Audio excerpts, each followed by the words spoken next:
Morning, Reba. How you doing?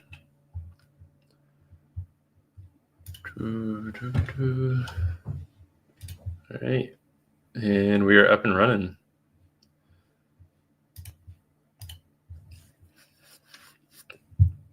Let's get this all set up. Get a little worried every time I open Trade of 8, thinking that I left the trade open from last night. We are all set. Ooh, nasty little dip pre-market.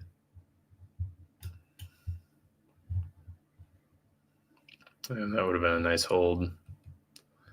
Went all the way up to 674 last night. Then right at London Open, we just crashed down. Let me get some music up in the back for me.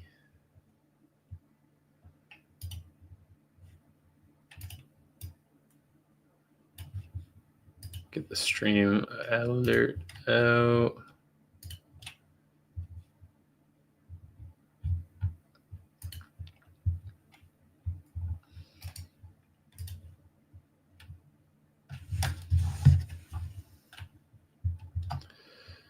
All right, good morning, everyone. Should have Rebo in here for right now, but everyone else will file in here in a minute.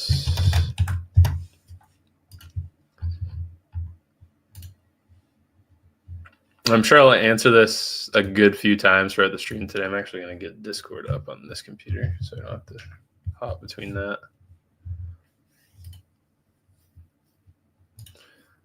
So I had a good few questions about this yesterday.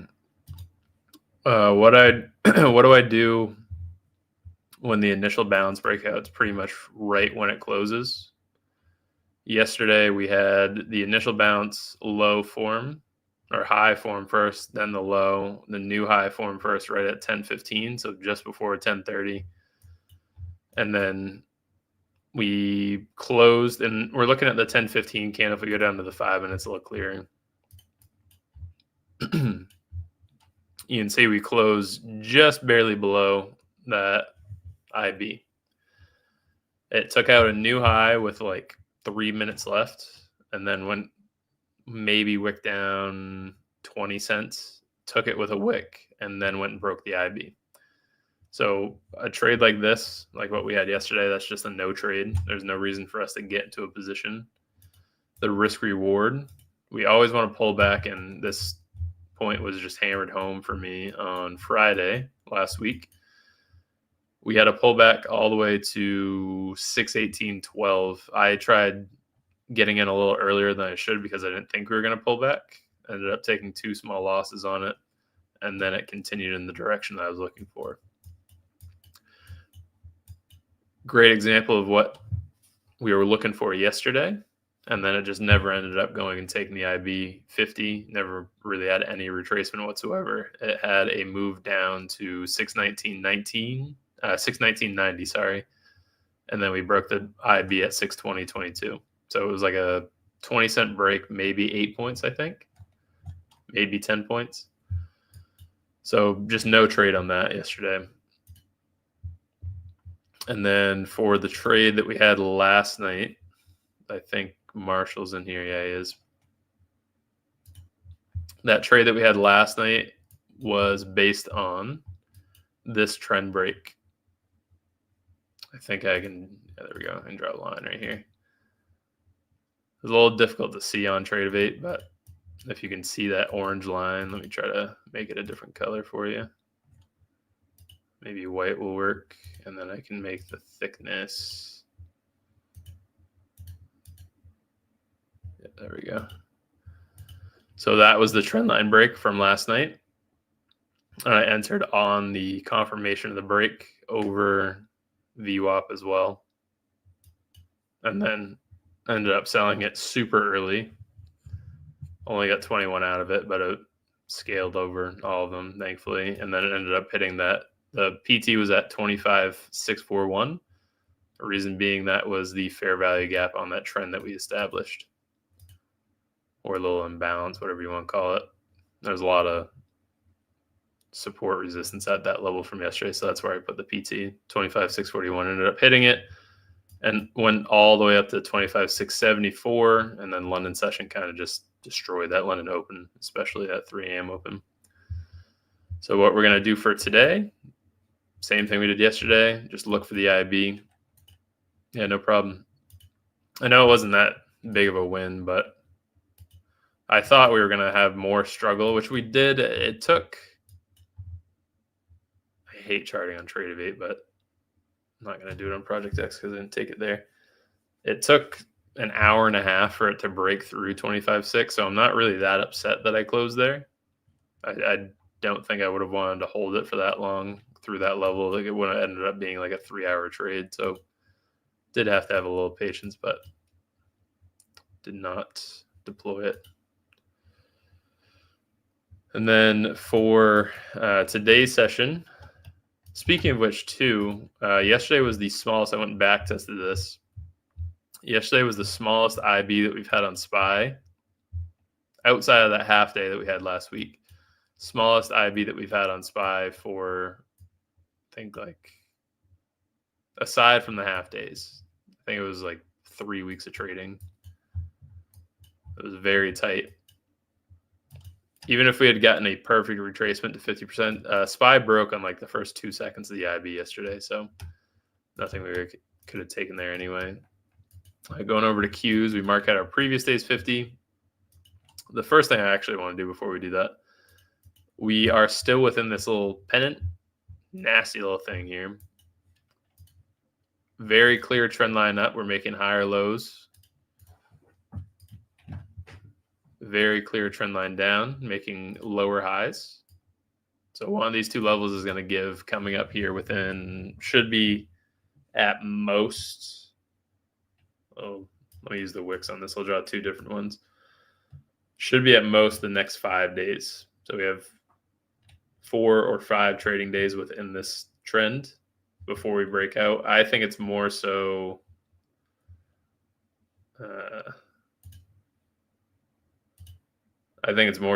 that right there, that trend line with the bodies lined up. So it might take a little bit longer than we like. The bottom trend line isn't all that significant. The one that's more important is that top trend line for resistance, because that's the one that we're pushing towards now.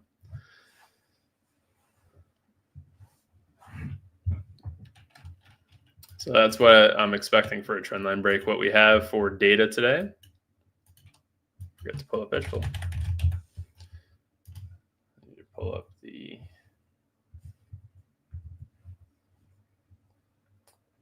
Discord tab over here.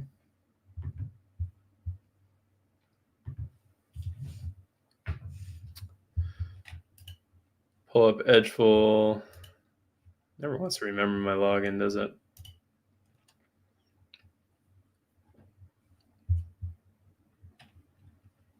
Okay, for our inside bar report on Qs, both on SPY too. SPY is within the same range as yesterday as well. It's an inside bar. We have a 73% chance of breaking this range on Qs, and SPY also has an 80% chance of breaking this range. So this previous day's 50, really just the previous day's high and low, is what we should be targeting for a draw today. We just had a really nice bounce off previous day's 50. I wish I had charted out a little bit sooner. Maybe I would have gotten along off that pre-market. So that's our level for previous day's 50, and then our level for London 50. They're both right next to each other. So we're either going to have a continuation to that high off of London 50. Probably not going to touch that first 15-minute candle again today, because we do have data at 9:45. Pull up the market data this week. We have 9:45 PMI today. So that will, if we do get in a trade, it's going to be a little volatile coming into that 9:45 open. But what I want to see for right now, since we are over it, we do have 17 minutes to open. I want to see a move down to those 50s, or really, since we already had the move down, just hold it and then have a continuation up. And then for our previous day's range, we're targeting up to 620.83. Realistically, we should be targeting up to 622.86 or all the way down to 610 because it's a double inside bar so far. The mother bar is right here. It hit both the trendline top and trendline bottom on Friday. So we need to see a break of that range, which is 622.83 or 610.16. So that's our London 50 for right now. I don't think it's going to change prior to open. And then same exact play for SPY. SPY, we have our previous day's 50 right there, and then our London 50. Only difference here is that London low lines up with previous day's 50. The reason that SPY and Qs are off right now, as much as they are, is actually I don't need to pull up the heat map. Costco had a 2.5% day yesterday, which is weighted pretty heavily in SPY. I don't think it has any weighting in Qs. Qs is tech. SPY is just the S&P 500. And then Eli Lilly. This one I thought canceled out, but Costco has a heavier weighting in SPY than Eli Lilly does. It should have canceled out a little bit. Tech was lagging yesterday. That's the big point behind this. Meta canceled out Microsoft. Apple canceled out. Apple and Amazon canceled out what Tesla did. Oh, this is on Qs I'm talking about. And then for the big one we had, I do actually need to pull up the heat map because I forget. FinViz. So the big one was Amazon. This got canceled out by Apple. Tesla canceled out the move of, could have been Microsoft because it was a flat day.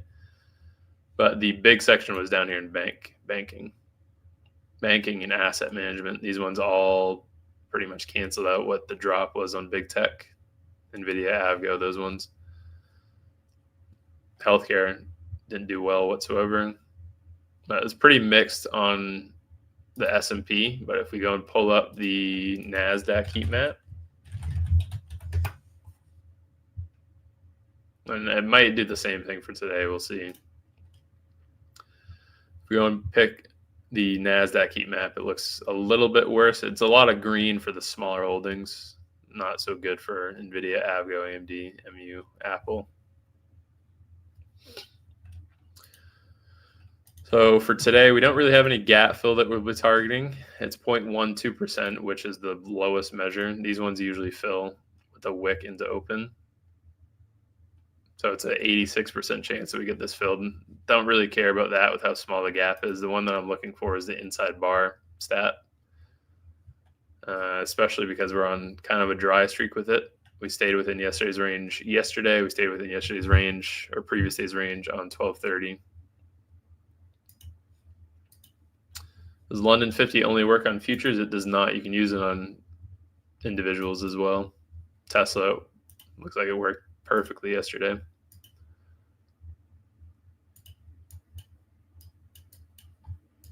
So there would have been a really nice entry on Tesla, wick down to London 50.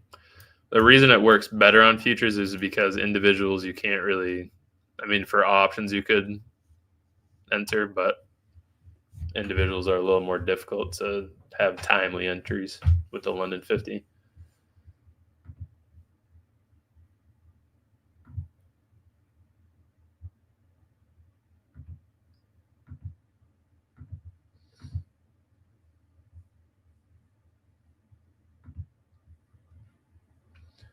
What's going on, Matthew? How you doing? Let's see if IP is kind to us today. Yeah, no kidding. IB was rough yesterday. Yesterday's inside bar stat for QQQ didn't give us much. Same percent thereabouts as today's stat. Although the inside range is much smaller, so should be a goer. Yeah, I mean, we're not based completely on the stats. They're just giving us a guide for the day. This one it should be a lot more attainable. We had a 1% gap up yesterday, and we had another 1% to continue up to that high, which was probably pretty unlikely. And then for today's range, we only have half of that. We're only at 0.1%. Then we have like a 0.5% move up.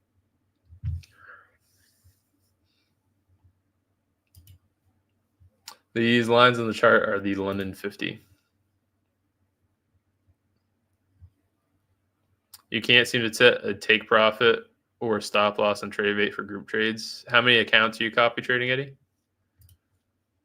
You have to do it in multiples of however many accounts you're copy trading.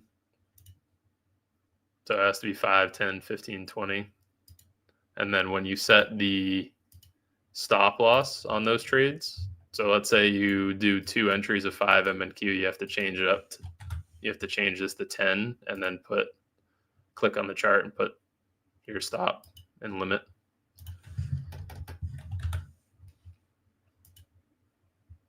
I made that same mistake when we started on there too.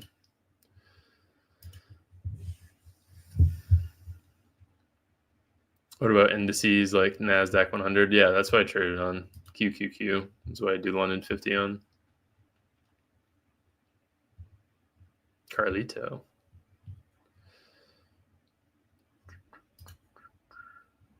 Let me know if that works for you, Eddie.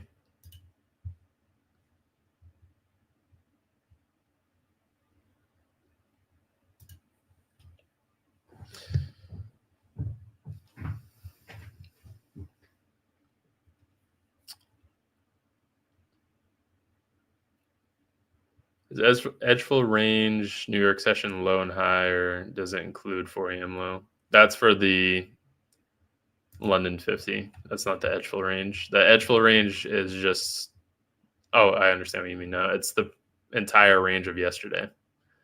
4 a.m. all the way to 8 p.m.'s close. Not just 9:30 to 4. It's the entire range. So we're going from the 4 a.m. low all the way to the high that we made at 620.81. It includes the pre-market range. Since you're live, could you please tell us how you're scaling vertically? I'm scaling horizontally, not vertically. Vertically would be scaling up to, as opposed to trading 1 MNQ on 20 accounts, it would be trading 1 NQ on each account. So horizontally trading or horizontally scaling, I'm trading the same lot just on 20, 25, 30 accounts, as opposed to doing 5 MNQ on 5 accounts. And the reason being, it's a lot less stressful. There's no, oh man, I'm going to blow the account because I took one bad trade and I'm in a rut. Or I'm going to revenge trade. If I were to revenge trade, I would take like 10 losing trades in a row. Can you repeat that, the number correct for the number of accounts? So let's say you're copy trading 5, so your orders have to be set to intervals of 5. If you go and enter more, so let's say you enter 5 MNQ or 1 MNQ on 5 accounts, the next order you have to do is you just click on here and do sell, stop, wherever you have your TP. But if you enter another lot, you have to go up to the top and change it to 10 or 15 or 20, however many you have open. And then that's how you set your TP and stop loss for the group trades. So you just have to make sure on the top that you're set to the right number of accounts when you're group trading it. So if you have 5 accounts that are copy trading, it has to be set to 5, 10, 10.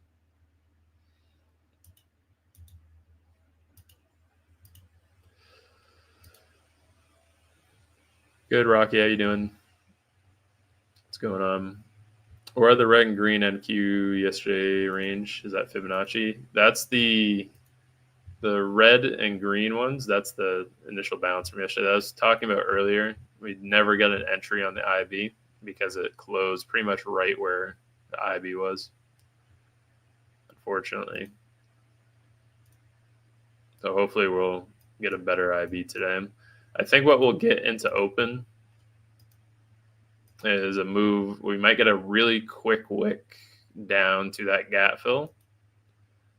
It's a really tight London range again, so it's not really going to offer much there.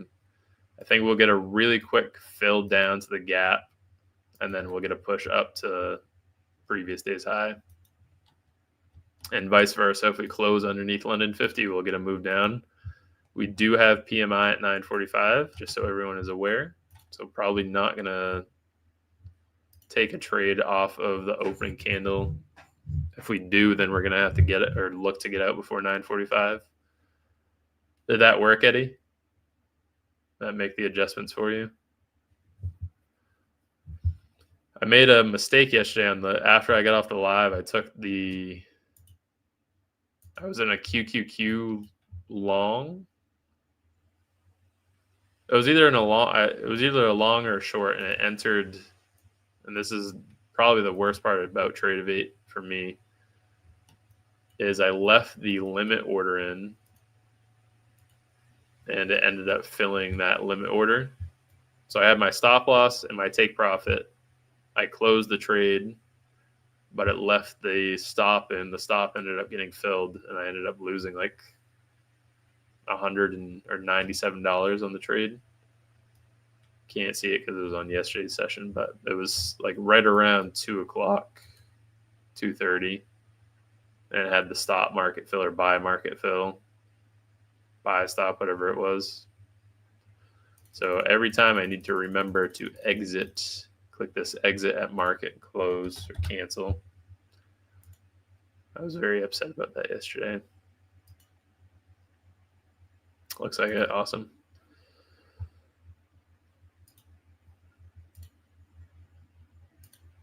All right, let's catch up on some questions here. Why 25K, not 50K? The 25K counts on Apex. The 50Ks only give you 1,000 more in drawdown, but you have to make another 2,000 to get your payout. I know it's another 1,000, so that's quite a bit, but I'm used to trading the 25Ks on Lucid. 25Ks on Lucid have $1,000 in drawdown. The 25Ks on Apex have 1,500. So it's another 500 over what I'm used to. That's why I traded on there. Are you copy trading 10 or 20? These are all 20 being copy traded. I have the group up here. I have it labeled 30K payout. These are my first 20 performance accounts on Apex. I haven't had any prior to this. This is my first run on Apex.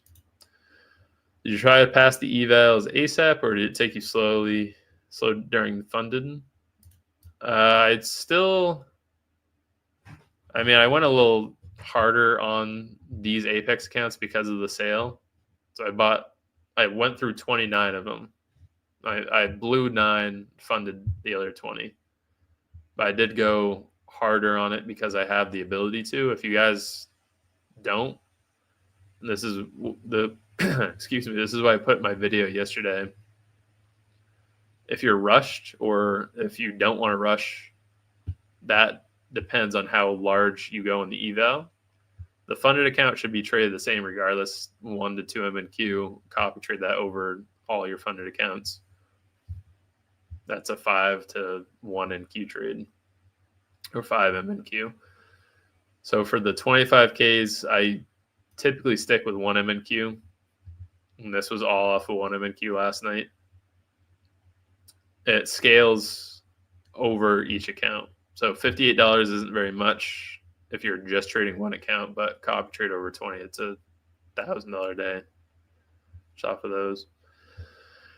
London session overlaps in New York. So when do you start marking out the London 50? London 50 is marked out at 4 a.m. low to 9:30 high. So right now our current low is at 617.37. Our high is at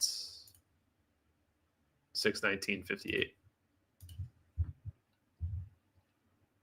I like that NVDL cash you put from yesterday, Matthew.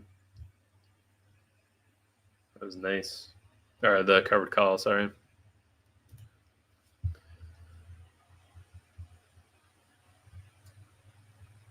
Previous day's range is the entire range from yesterday. 4 a.m. all the way to that 8 p.m. close, any high or low made in that time frame. Shabam, don't even get me started on how bad Trade of 8 is. I hate it. It's awful. Especially after trading on Project X, this is terrible. Like, this looks like something from... Obviously, I didn't trade during that time frame, but this looks like something from 2010 on Trade of 8, if not earlier. You can't get rid of the grid lines as far as I'm concerned, or as far as I know. You can't really adjust the colors. There's almost no personalization on Trade of 8. I'd never traded MT5, but I've seen a lot of people say this is pretty much the same thing. That's why I do. It wasn't that bad of a switch because I do all my charting on TradingView and then go and just take the trade on Trade of 8 or Project X, whichever one. But yeah, this is a terrible interface. I hate it. How much points for stop loss? Stop loss is dependent on wherever the IB gives us today. If I enter a London 50 trade, I usually put the stop at 50 points. If it's 1 M&Q, and I put it at 35 points if it's 2 M&Q. I can't get rid of the grid lines. Please, how do I get rid of the grid lines? Someone tell me. I need it. There's no red folder news. We have PMI at 9:45.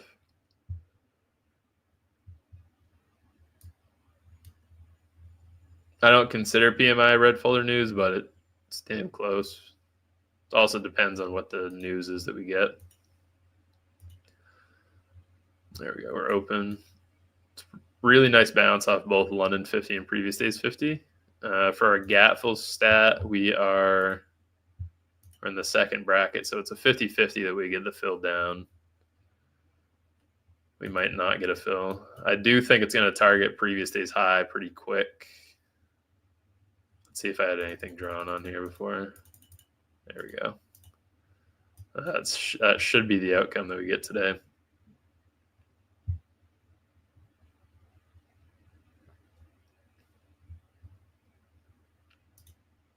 Yes, that's why, Shamam. Thanks for answering that. So I can't connect the Apex accounts to TradingView. If I had Trade Syncer or Trade Copia, whatever it is, I could, but you can't copy trade from connecting an account to TradingView. So since I want to copy trade L20, I have to go over to Trade of 8. Trade of 8's, honestly, after using Project X for so long, the fills and watching the executions on Trade of 8 are worlds better than Project X. I didn't think it was that bad, but like I've made probably another, I know it doesn't seem like much, but probably like another $15, $20 a day on each account just from how much better the fills are on Trade of 8. And the stop losses too. There's no velocity logic on Trade of 8, which is that BS that Top Step feeds you guys at any time there's like CPI news or anytime Project X goes into a pre-open. I'm sure everyone has seen that. If you guys have ever traded CPI, if you've ever traded really any data, and Top Step goes in, or Project X goes into a pre-open status, and then you get wicked out like $500 below what your stop loss is. I've been there too. Having like 1 or 2 NQ open for CPI, freezes, and then you blow the account. I use Replicanto and NinjaTrader for copying, and traded on TradingView, never had issues. I just haven't given them a try yet, Kowalski. I've heard good things from a lot of people. I just haven't gotten into either of them, Trade Syncer or Trade Copier or Replicanto. I think that's what Leo uses, Replicanto.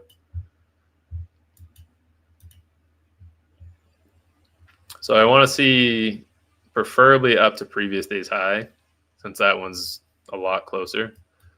We did form the IB low with that little wick at open, then the highs formed first, or high formed second. So I'd be targeting the high, but we still have obviously an hour left for that trade. If we sweep over London high, we could target a move lower. Let's see.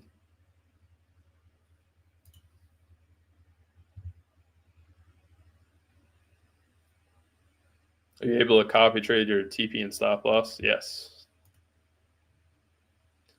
So if let's say I wanted to enter a long right here, and this is for you as well, Eddie. If I wanted to enter a long, I'd probably do either buy bid or buy market. And then I set you just click on the chart, you have your sell 20 limit, that's your TP. And then your sell 20 stop, that's your stop loss. And that scales over each account. The fills are the only kind of stinky thing. Is you can see it's not a perfect environment. It's not too bad because it's 1 MNQ. What I did last night is I moved these accounts around in the trade copier. They were all mixed up before. I made it so the accounts that had the lower balance got moved up top because those ones fill first. The ones that are traded first. So if I'm on the first account, that's where my entries and exits are. Everything gets maybe like 1/10 of a second delayed for each account after that. So the account at the top, I had a balance of like 25,180 yesterday, and the one at the bottom had a balance of 25,169. So it's not terrible, but over time it would probably be off by like $300. It would be a long time, but still. So to avoid that, I've been going into the trade copier and just altering which order these accounts are traded in. So now I just have them going 1 through 20.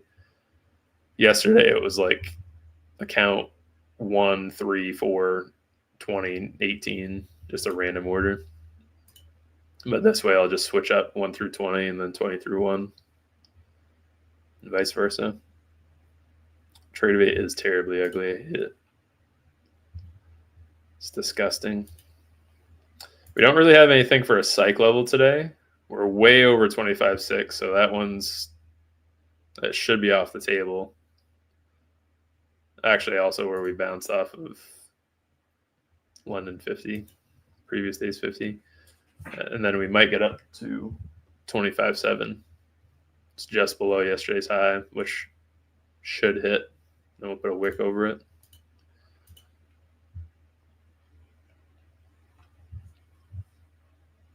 Any thoughts on funded next Bolt accounts? I haven't used them or even looked into using them before. I have all my focus on these Apex accounts. I was joking about this with Steve earlier. I don't know if he's in here right now. No, Steve. Message him. I was joking about this with him earlier. Anytime I get over 3 sets of funded accounts, meaning that I'm trading on Apex, Tradeify, and Lucid, I usually end up blowing one set of the accounts because I can't focus on it. But if I use Trade Copier, then I'd be fine.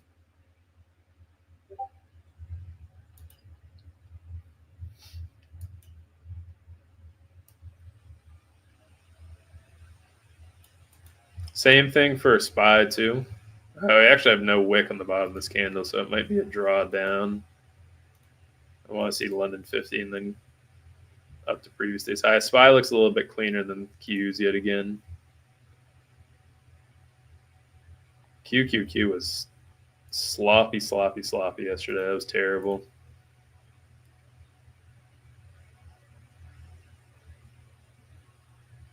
It's a new one-day funded data release with daily payouts. What are the qualifications to it?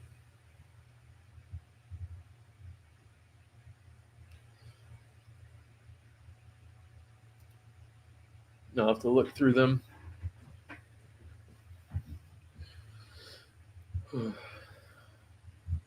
We have data coming out in 6 minutes. MES was much cleaner yesterday. It's cleaner again today. Tech hasn't really been doing all that good. Oh, Bitcoin's up again today.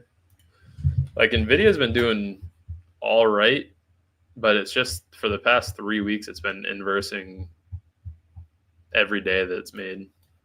So it has a green day on a Tuesday, and then it goes and has a red day on a Wednesday, green day on a Thursday, red day on a Friday.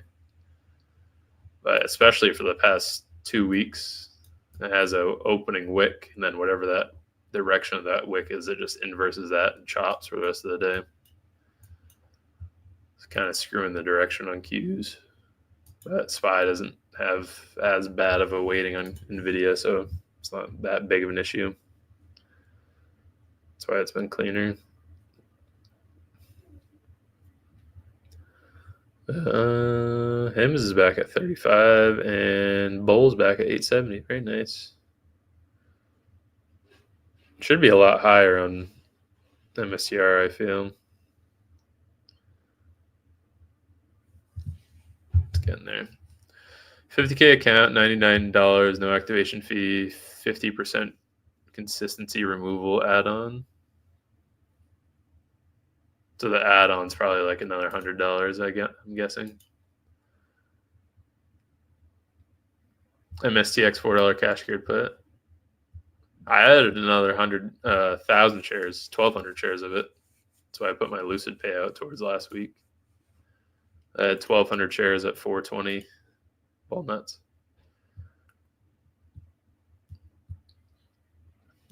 I only have Apex funded accounts now too, so we'll follow you on that with 100 per kit. Yeah, nice. Good number. Yeah.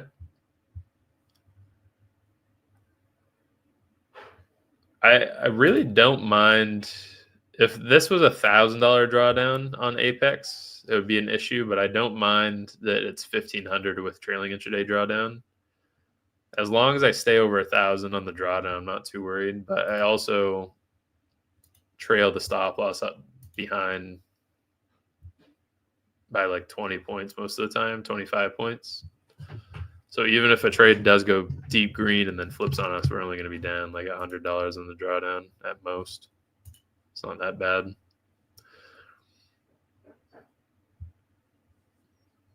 Well, that's not bad. $120. Can you copy trade 5 of them unfunded next? I think they're the ones that don't have news trading too, which isn't really that big of an issue. I don't trade news.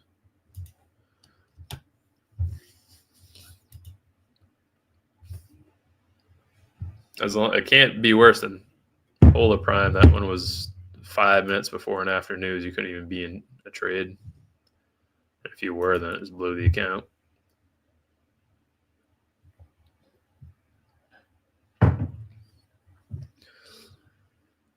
All right, so we have 2 countering assets again today, sadly.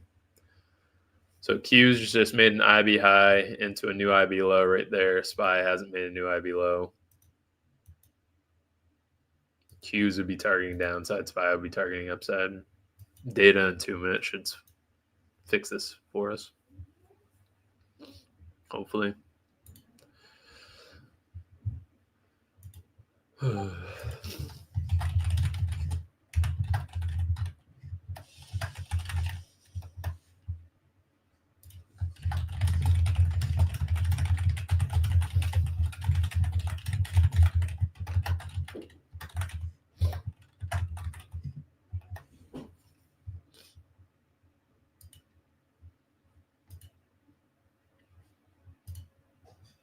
SPY is definitely stronger again today. We didn't get a reaction at London 50, so no entry off of that.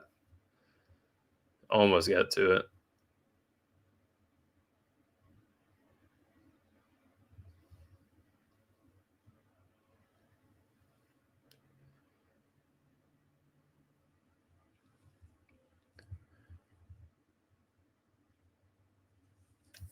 How many of you guys went and watched that YouTube video from yesterday I put out? Talking about no trading during the first 15-minute candle is one of the hard rules.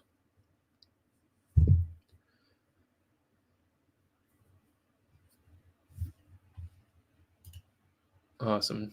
Tevin?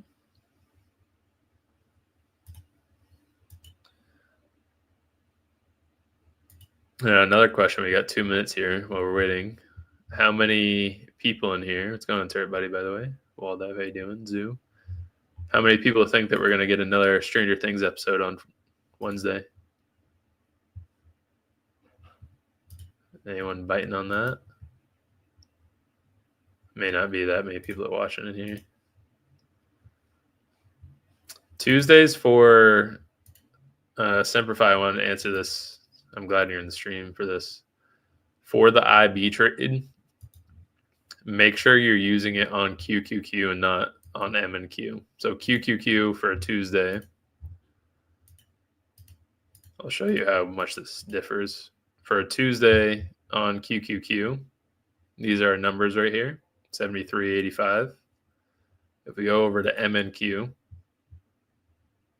73.85. If it'll load. Good bounce right there. We could make a new IBI coming up here soon. 73.85. Oh, it actually happens to be the same this time. Usually these numbers are different. This was a bad example. I'm a fraud. Just make sure that you're using it on the asset itself. MNQ, MGC, MES, ES, and NQ even. There's slippage on those assets. So they'll make different ranges than what QQQ will do, and that just puts another variable on the table for you. There's our PMI, and we should be going towards, we should pretty easily go and take out that 620.82 right now. Yesterday's high. Sorry, 620.79.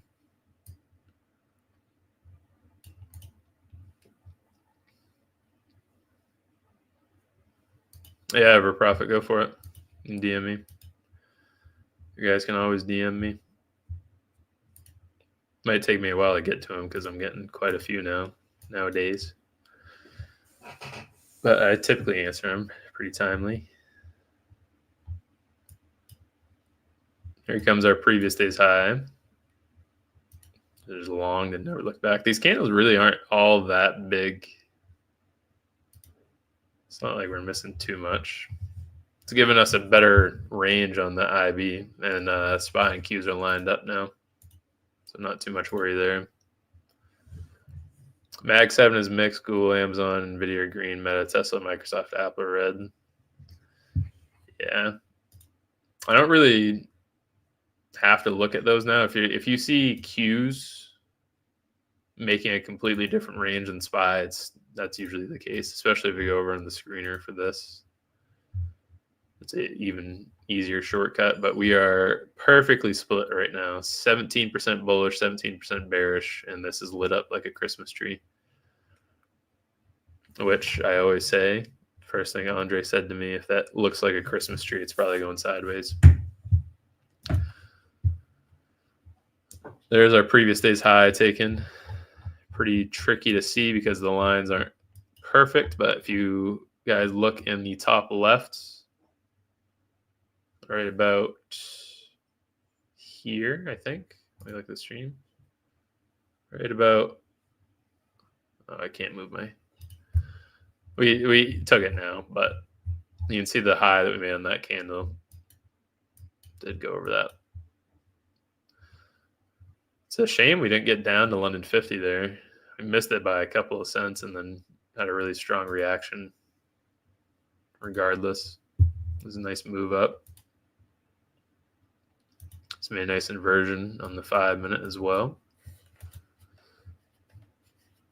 Haven't taken the high on SPY yet, so this is going to push a little bit more. As long as Qs doesn't sweep over this previous day's high, we should be fine. Next level is going to be 622.83. That's what we're going to target. 622.83.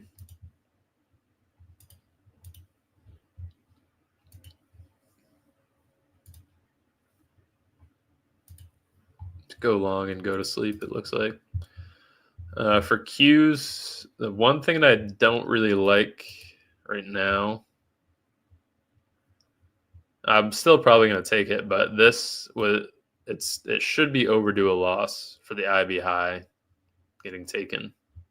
It's an 85% chance. Typically is 73.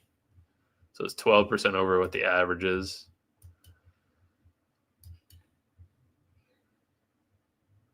I don't trade futures. CB, I'm trading futures right now. I'm just not in a trade at the moment. Get even or get even worse. Bill Nutt's favorite saying.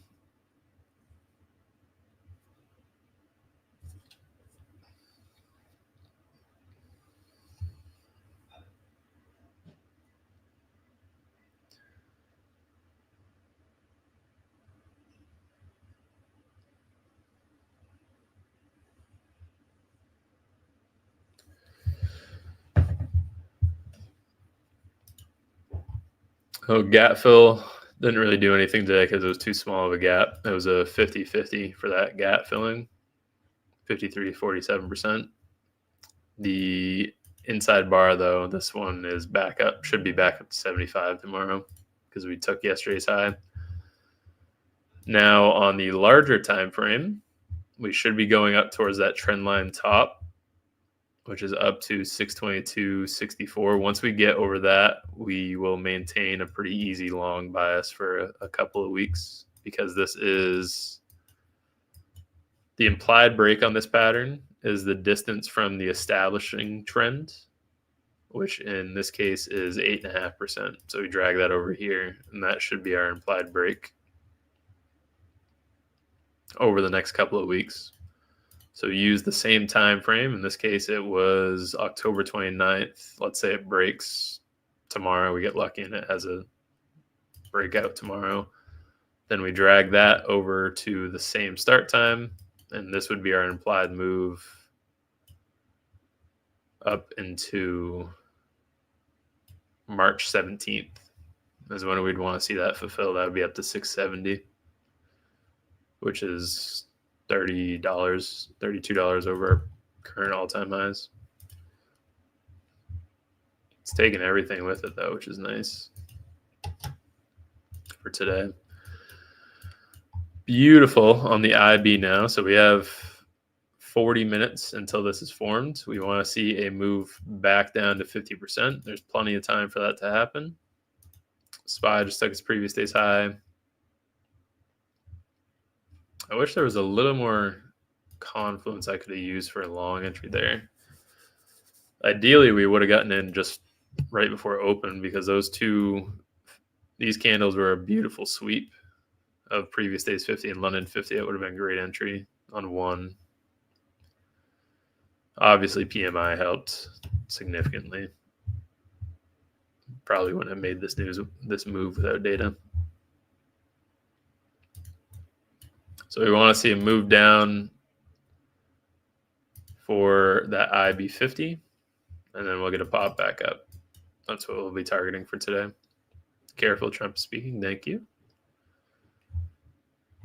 And the range right now, where's my fib on here?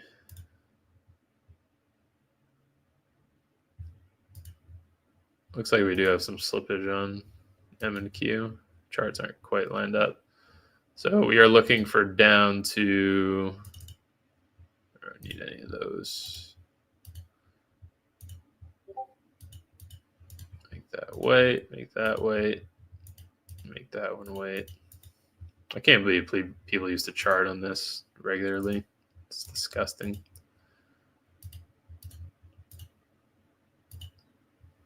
Oh, save that as default, actually. Save. All right, so our range today is 611 up to 749, 130 points, just over. So our break is going to be, if we go and retrace this 50% here, our break is going to be 65 points.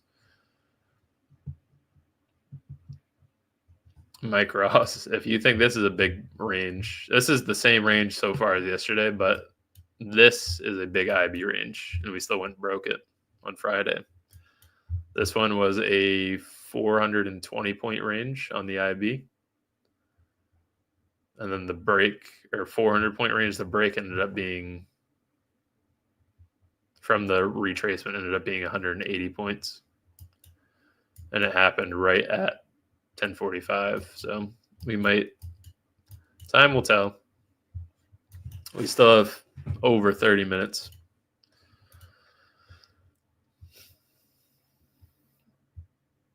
Definitely remove the grid lines. Thank you so much, Sean. How do I do that?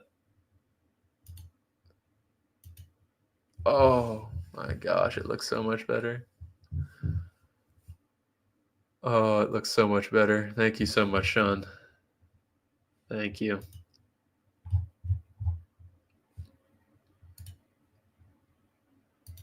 Oh.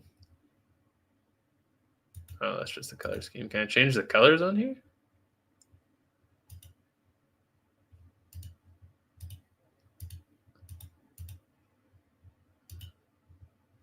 Oh, shoot. I didn't mean to. There you go. Okay. Price levels, daily volume, market depth, got current bar, continuous auto fit.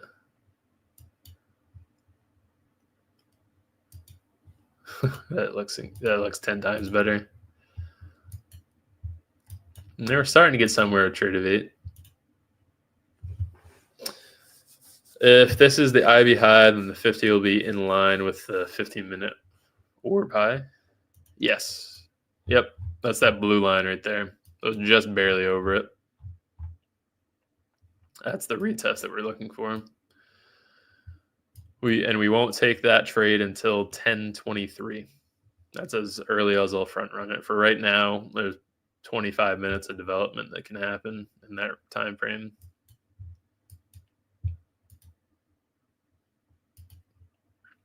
NVIDIA is getting a nice little rebound here. That PMI really helped.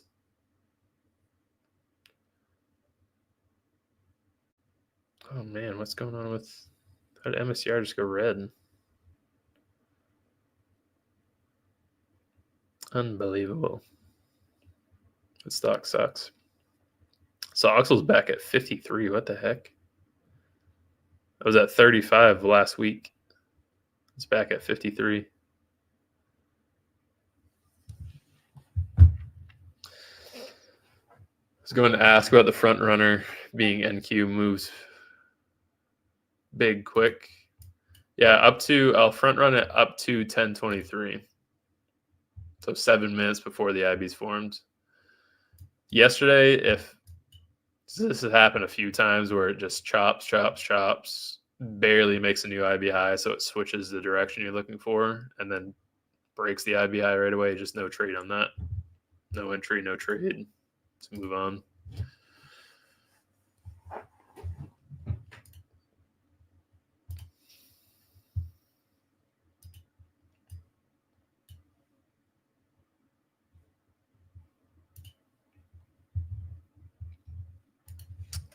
Today's previous day's high broke, yes, but we're targeting up to 622.81, 622.85, sorry. That is the high from Friday, which is the inside bar from yesterday that we never fulfilled. That's our draw for right now. $2 candle up. Go ahead and adjust that. So as we increase, as we go higher, the IB 50 goes higher as well.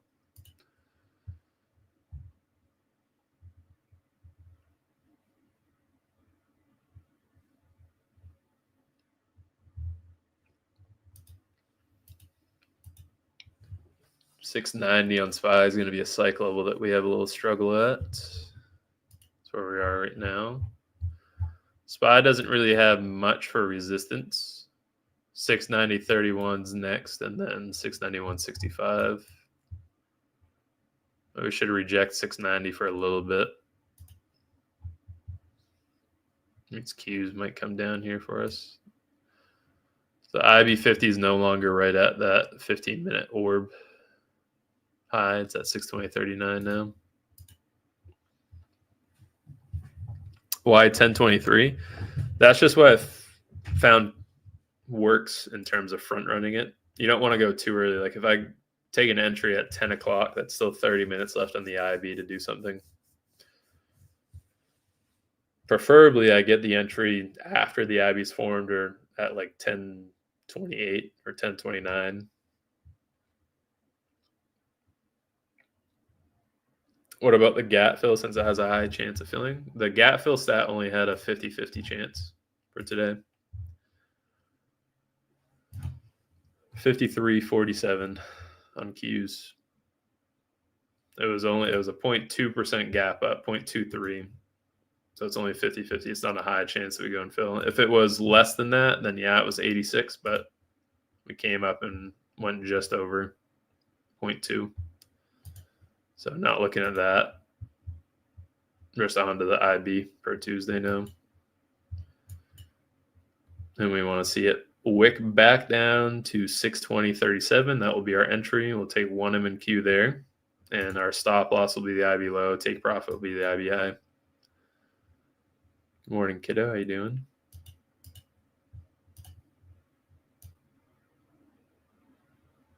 Wish there was a magnet tool on here too. The high is at least easier to go and see because I have that marked out on Tradeovate, that green line.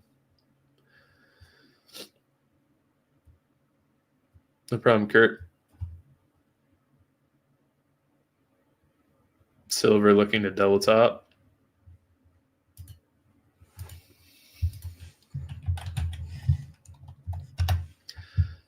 I find it funny how many people are trading silver now, but they realize it moves faster than NQ.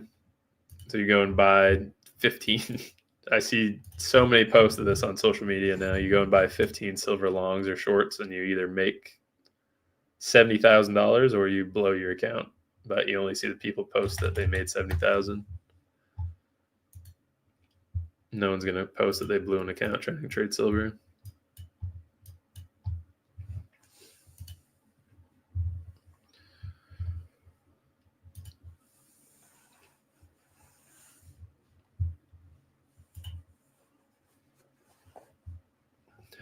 What's going on, Bull? How you doing?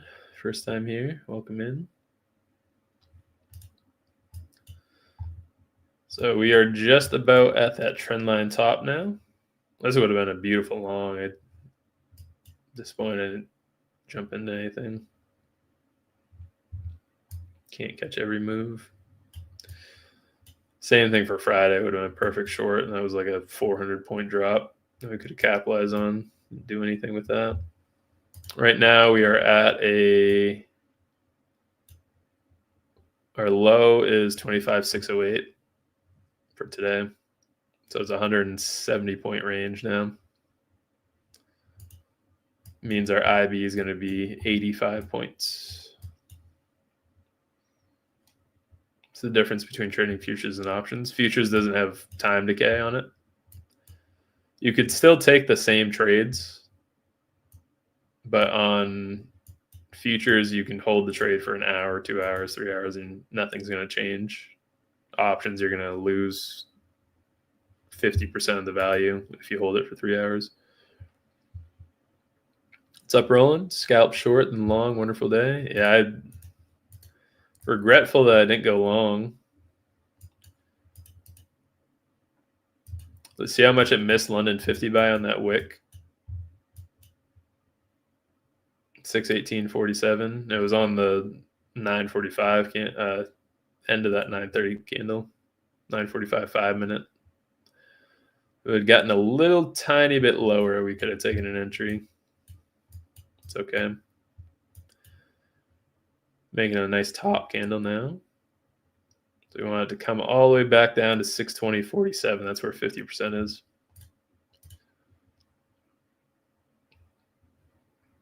And then from there, we'll target back up to the high.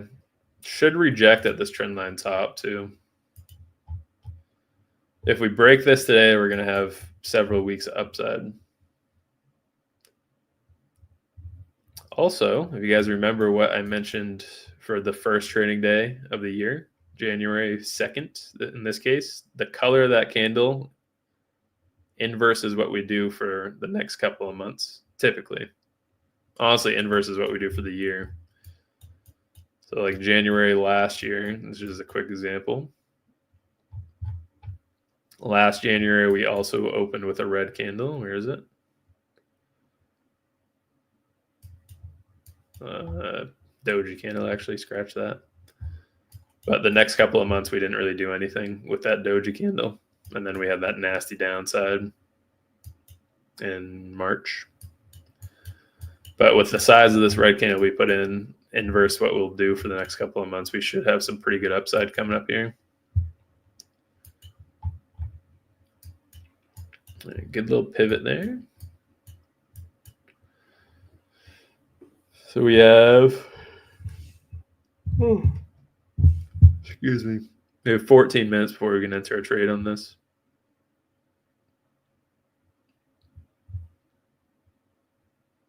$17 minutes, sorry, not 14.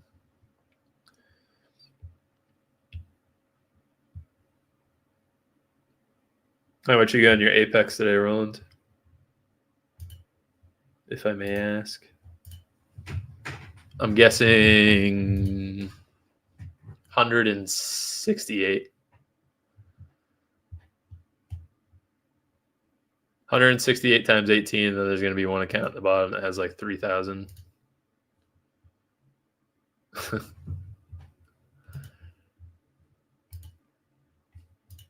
Oh, one. I'm going to pick the one that says 166. I was off by $2. I win.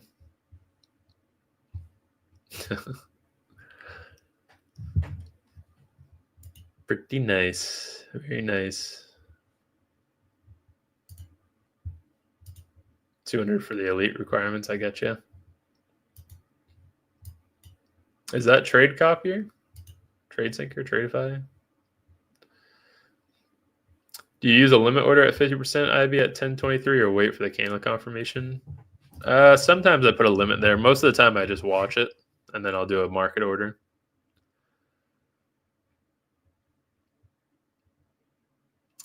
The reason being, there's slippage on MNQ, and you can see it very slightly today. If we go to that opening candle, these are the two opening candles right here, 915, 930. See how the 915 candle on MNQ has a lower wick?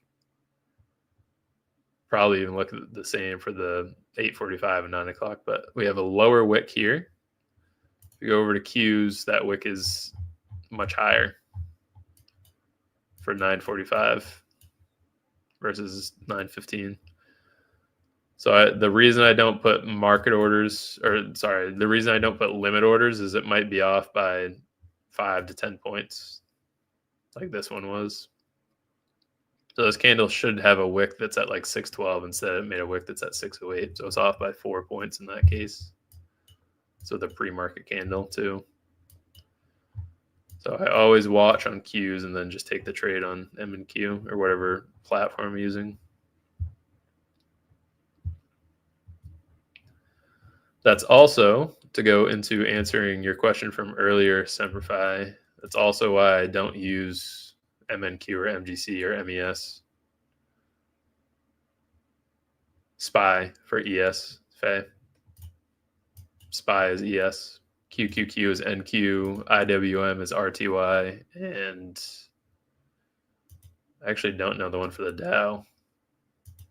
I don't know what YM is, but I don't trade YM, so. SLV is for silver, SI, and then GLD is for gold, GC.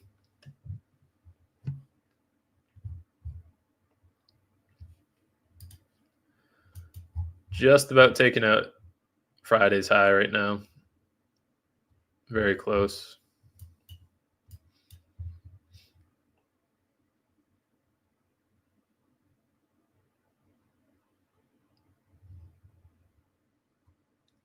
Nope, no separate ones, Bull. I'm from Maine. Probably one of the very few people in here from Maine. I think I've come across one other trader on Twitter that's from Maine. Pine Tree Trader, I believe his name is.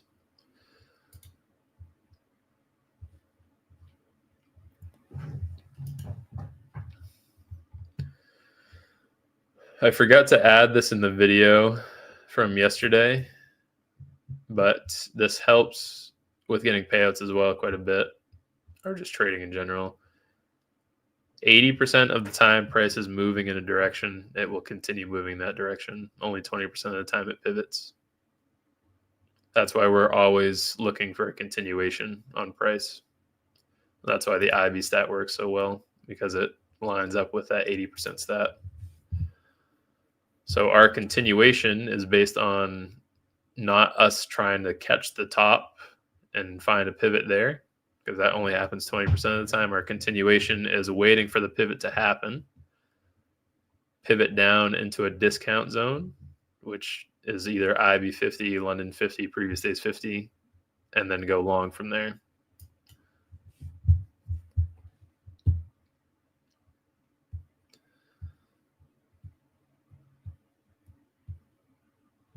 I never understand with futures prop firms why can't we earn a lot for a day and must have the same amount each day for consistency.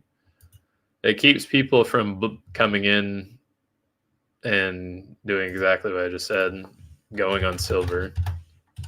You get your funded account for one day, you go on silver, you buy 15 silver longs, you either make $50,000 or you lose the account. One of those benefits the prop firm slightly, the other one is detrimental to them. Separates skill from luck, exactly. Yes. Separates gamblers from actual traders. Which is why you only see those profits on Top Step, but the reward to that is that they limit you to how much you can withdraw from the account. So even though you made $100,000 on a 50K XFA, you can only take 5K out at a time. I think he's already been speaking, hasn't he, Sam?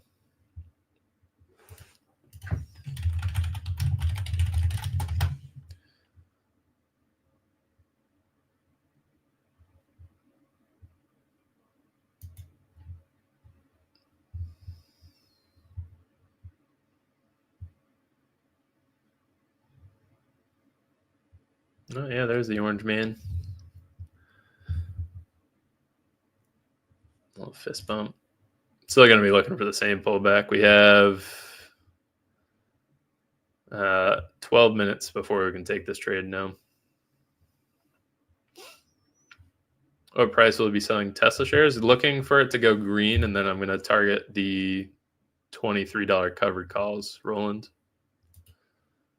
I was looking at them all day. Next week expiration didn't really have the premium that I wanted. I don't want to kind of cut ourselves short too much on those Tesla shares, because I've done it every time we've been in the shares. Hold into a CC. Yeah, that's what I'm going to try. 23 for next week, but we need more premium on it. So Trump is speaking right now. Thank you, Sam. Looking for this to pull back down to 620.46. Where are we looking at the QQQ chart? Because I'm trading M and Q. I just don't think you guys really want to look at this chart for it. This is nasty. Even with the grid lines off, it's still gross. And we're going to do one M and Q at 50%. TP is going to be the high. Stop loss is going to be the low, or just before the low. So we'll probably risk $70. Well, that's because I'm up. Risk will be 130. Reward will be 130. 75-point range, or 85-point range, sorry. So 170, 170.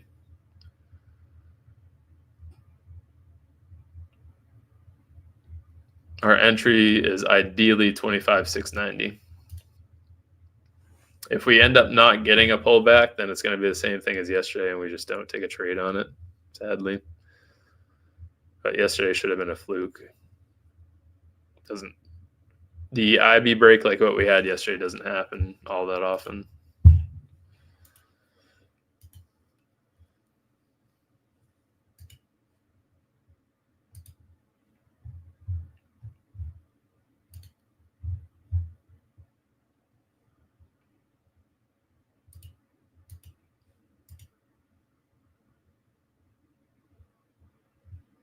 How do I go and change the colors on there? Where's that setting?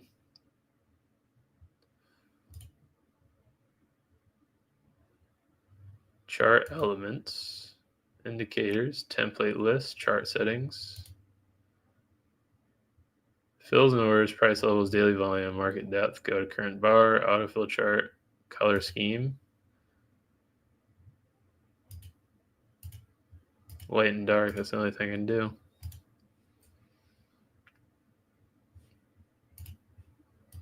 Yeah, it won't let me. All I see is dark and light.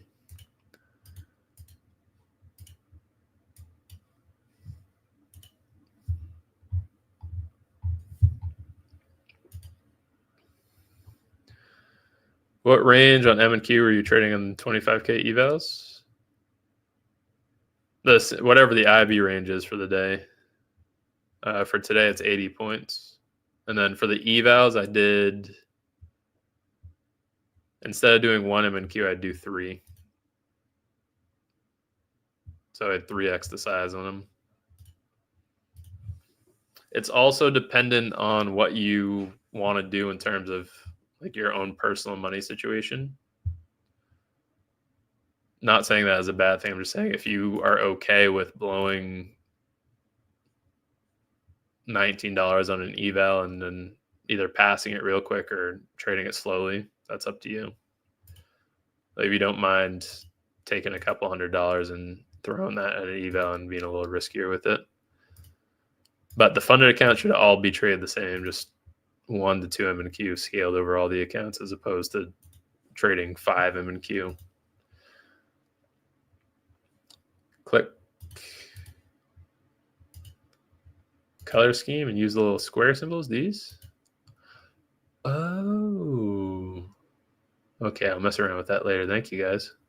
I thought that was just the copy and paste one. Thank you. The more you know.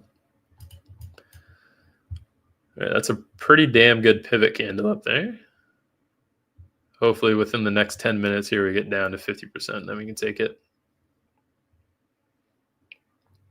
No, I copy trade on evals. I did not. I copy traded on, I think, 9 of them. And those are the 9 that I blew. And then for these accounts, I just traded them one at a time. And I'm glad that I did because this little tricky bastard down here, the 15th account, I accidentally left an order in. I had it passed, but I left an order in on it and then ended up not passing it. I was off by like $70. Right? Was I doing 3 M&Qs on the Lucids? Yeah, I was.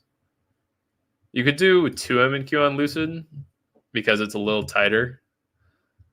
The reason that I was doing 3 is because it doesn't have a trailing drawdown, so you can let the trades run a little bit more. I still had like a $200 stop in on those trades, but I just moved the TP up to break even and let the trade run. Rafshan, today we take 1 M&Q and the risk will be about 80 points. Tomorrow, if we take ES, would you risk same dollar amount, which is 160? It's dependent. If you want to take ES will be less of a risk because it's a smaller range and the points move smaller as well. So this is only $1 range on MES. Oh, I have to do it for each chart. That's stupid. Fibonacci. So our range on SPY, that's our opening candle. That's our range on SPY.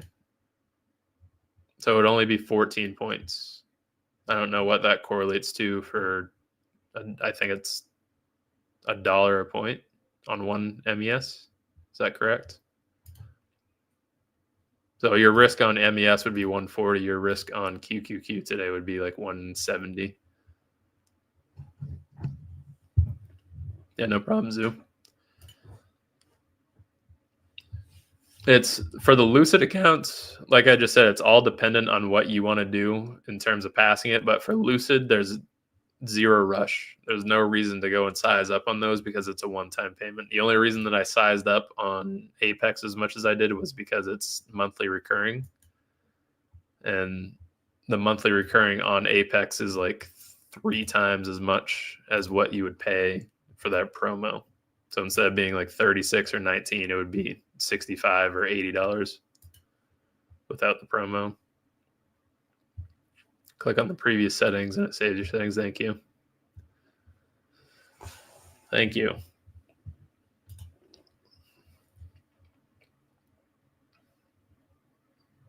$5 per point.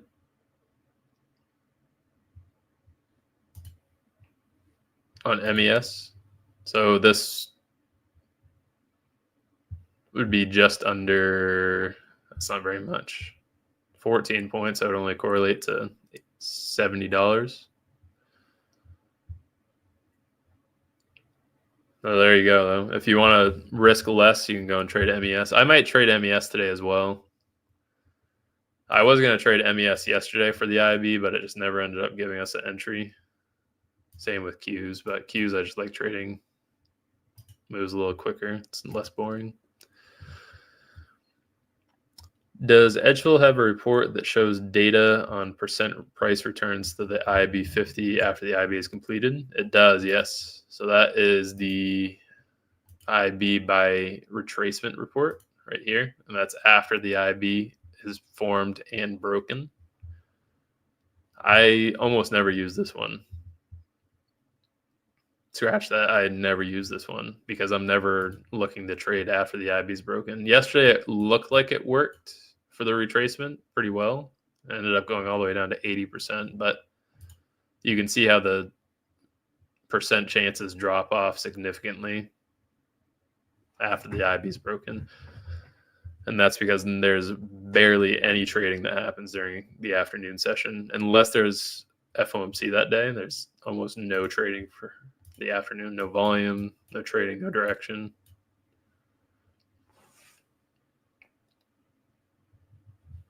The only one they have for that taco is IB by rejection. You can add in if it's above or below 50%, the midpoint.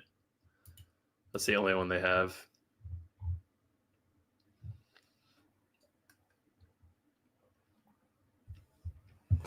You trade the extension levels if we get it. I haven't tried those either, mainly because they have like I sometimes use the 0.5 extension,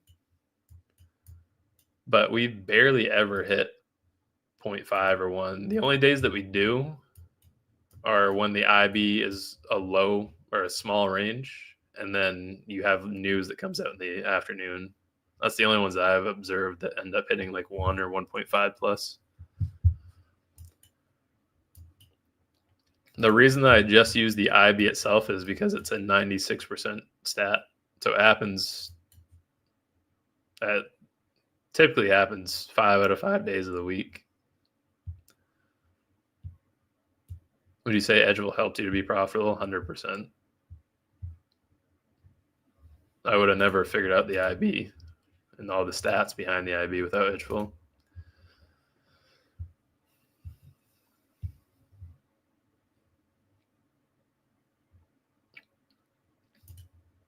Yeah, absolutely. I have noticed that's one of the examples Andre gave me when we had our little call, but we very rarely go up to any of these, especially in recent days. I think we've had maybe 3 days where even half standard deviation is hit on the extension. The rest of them have just been terrible. Like these ones all break the IB, same exact thing as yesterday. We break the IB and then we stay within the range for the rest of the day. How long have I been profitable? Probably 4 years, 5 years.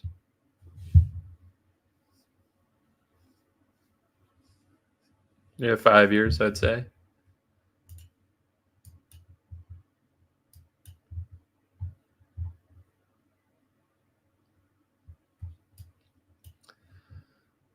All right, we need a little bit more of a pullback than this. This is the part where patience kind of sucks because we could do what we did yesterday, where it just goes and breaks it immediately, and we have no trade. On the same note, we could do what we did on Friday, where we were impatient, tried taking the trade early, and it goes and retraces up. So we're better off waiting for the retracement just because the risk reward's in our favor. Bit tough of us who can't use Apex to go nuts with risk on evals, even though I don't want to blow too many $100 evals trying to pass them quickly. Yeah, Bob, that's what I'm saying. Use Lucid. I don't know what account you might be trading, but you don't need for Lucid. It's a one-time payment regardless of what account you go and get. And then with those Lucid accounts, use a payout that you get on Lucid to fund what you want to do on Apex. So you don't have to go nuts even if you don't have the money for it, or if you don't want to risk blowing $100 evals. Lucid is where I started with for these Apex accounts. Like the first payout I got in November, I used that 5,000, put that into MSTX, and the second payout that I just got in like 2 weeks ago, whatever date was in December, I used that to fund these Apex accounts. So in my mind, I'm in for $350, and that's it, because I put 350 into 5 of the 25K Lucids. That was a one-time payment. There was no recurring monthly on those. And then I used the payouts that I got from those accounts to fund what I was doing for the growth on the other accounts. And the same thing for Tradeify. I put 500 into Tradeify. I just took 7,500 out last week or last Friday. And then if I can take another 10,000 out on this Friday, as long as I don't mess up, those accounts are funding what I'm doing for other accounts. So you don't have to be risky on the first ones that you get. And I definitely advise, I guess I can't say that. I would definitely say go and get it with Lucid. Oh, you can't use Lucid? Damn. Tradeify is the only one of the decent ones that allows me to trade. That stinks. Never mind. That stinks. I have a position on gold at the 50% micro play. We don't trade gold during New York in this stream. I tried taking a long on gold yesterday. Ended up being in the trade for 2 hours, and it did nothing. It did the auto liquidation at 4.59, and I made like $20 on it on one MGC.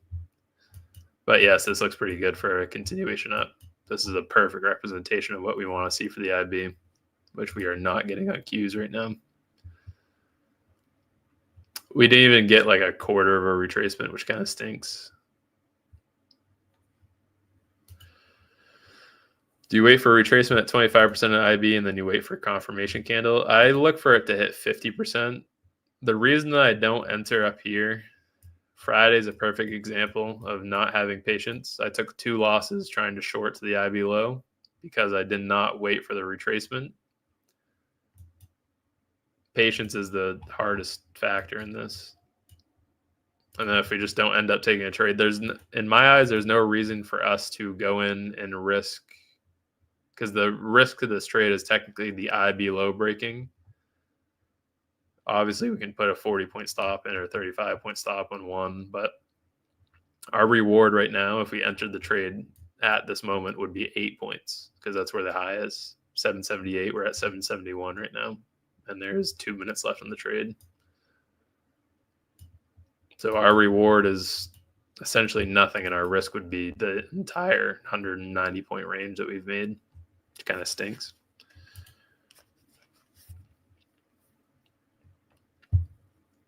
How long did it take me to become profitable? About a year. I was doing it all by myself, though. I didn't have anyone helping.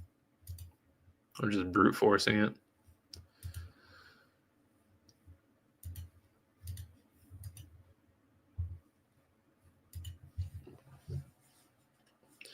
I really need to be profitable this year, and I don't know how many times I said that over the past years, but I think I will join.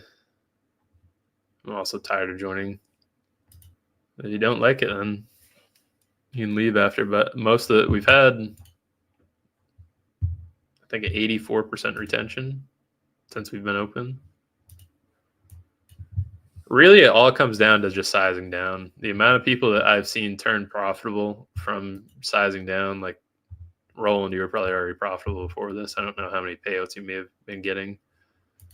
But Steve, he's doing great now. He just sent me a screenshot. He did his $100 a day times 20 accounts. It adds up quick too. I mean, you don't see if you're just looking at one account, $58, but 58 over 20 accounts is over $1,000. You got a 4K payout from it, from sizing down. Definitely, it does take longer in between payouts, but at the same time, you're not blowing accounts anymore.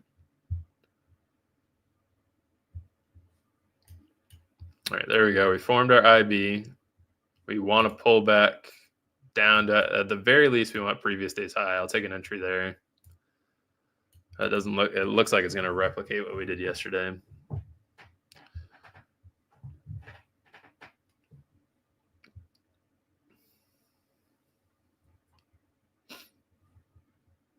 All the information on the IB is on my YouTube, Mr. Zinc X. So if you guys have any questions on the IB, it's on there. How's that gold position doing? I refuse to touch gold during New York session. I will not touch it. I think SPY broke its IB. Oh, never mind.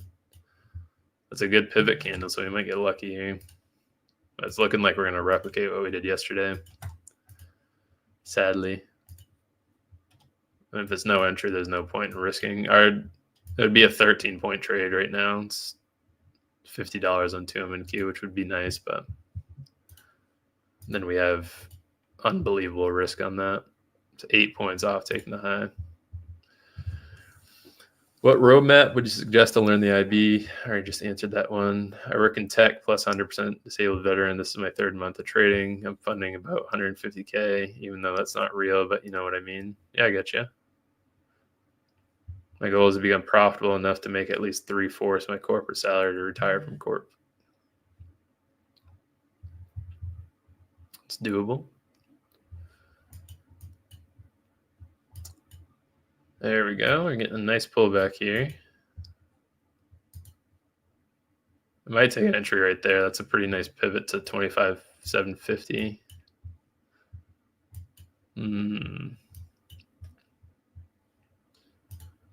It's not quite 50%. It's a good pivot, though.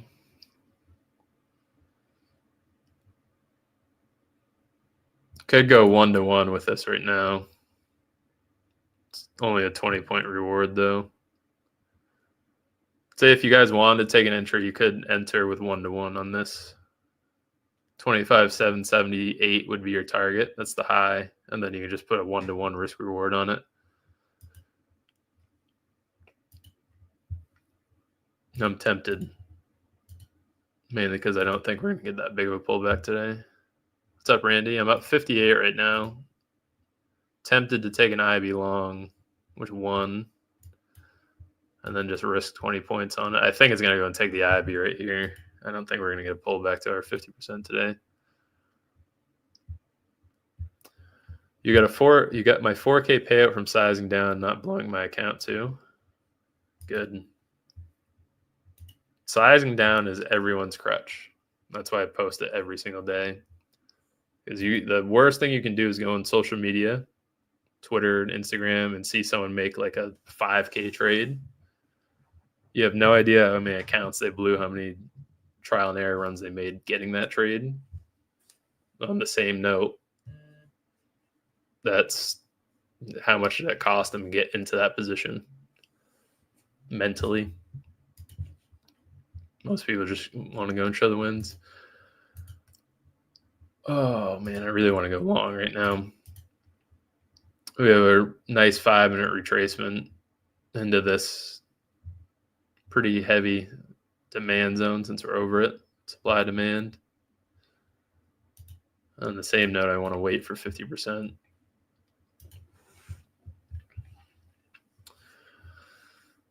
What do I do? What do I do? We're going to be patient. Not try to not do what we did Friday. Yes, definitely. I love trading micros. I was able to get an 80K payout. Honestly, Randy, you're part of the reason that I'm doing. You're a big reason that I'm doing the Apex accounts because when you told me that you spent 40 days on the accounts trading, and that 40 days ended up getting you a 40K payout, and that's just $1,000 a day, which is a $50 trade a day. That's it. That was a big reason for me getting into the Apex accounts.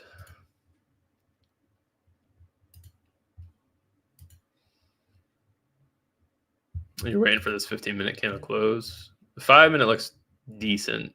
622 should be a decent level to bounce off of as well. The only thing that I don't like is what our risk is going to be. I don't want to go and take a loss 1-to-1 and have it go to where 50% is what we're looking for and then end up taking the high. Just unnecessary losses. It's the same thing that I did on Friday, but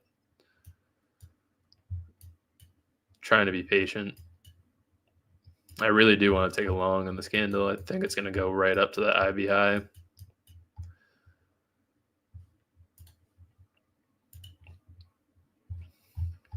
What's going on, Mikey? How you doing? I haven't seen you for a little bit. How you been?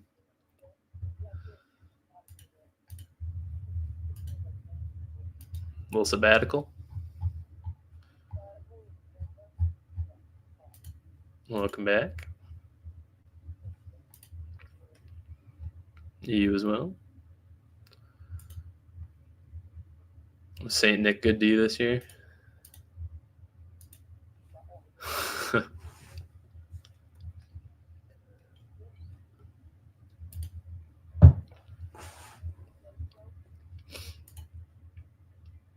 Here comes our pullback. I'm itching to get long right now.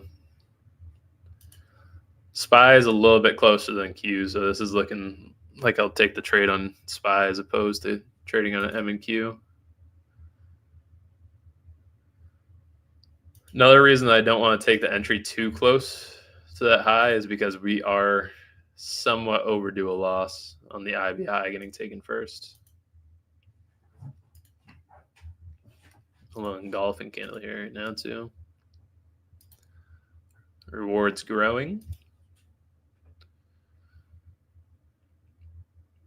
It's be a 40-point break to the high right now. Our stop would be 40 points. Should be right at 50%.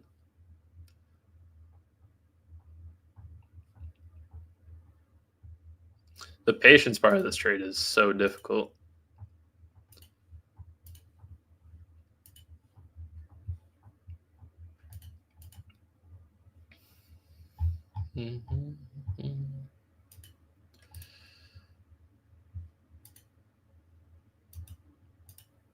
I just want SPY to go and take that same level.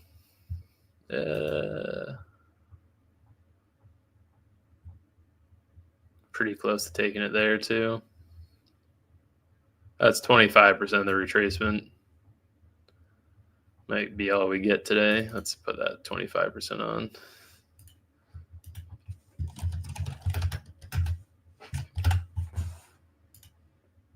Oops, 75.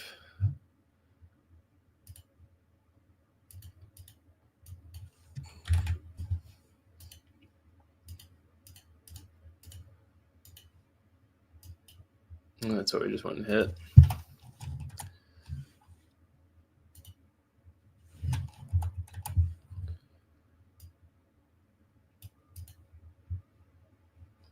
I don't even have that lined up at the bottom, actually.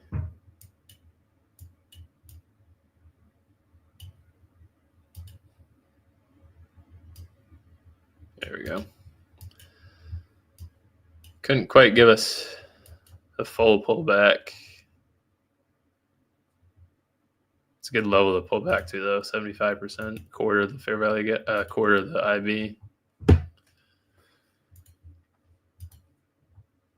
I think if we had taken the trade right there, still would have stopped us out with just barely 20 points.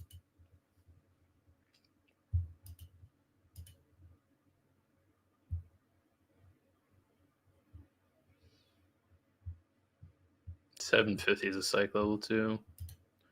I really at least want to get SPY down to 50%. That one would be a lot easier to trade.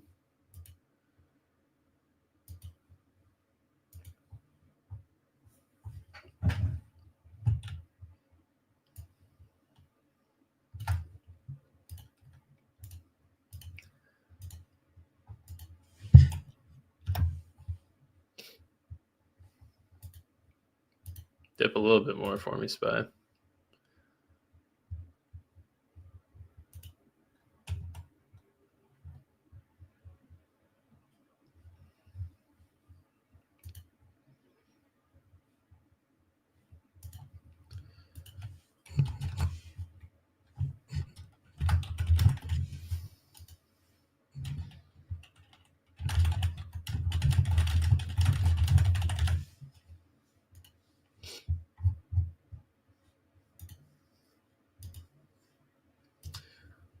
Q's is kind of leading SPY a little bit now. That means tech's picking up. NVIDIA is at 50% of its IB. Q's is doing decent on the pullback now. This is the same mistake that I made on Friday, which I'm trying to avoid right now, not waiting for the pullback, because it will happen. I'm just itching to get in. I don't want to miss it again like we did yesterday. SPY is very close to 50%. That's going to be a nice entry if we get a sweep below previous day's high, right to 50% of the IB as well. Did you say the report show we should push higher? No, that was just on the chart. That wasn't the reports. That was me saying this on the if we break this trend line. This is the current trend that we're in on Qs. So we need to break either the high or the low, and then that will determine where we go for the rest of the week. Really, the rest of the year. Quarter, sorry, not year.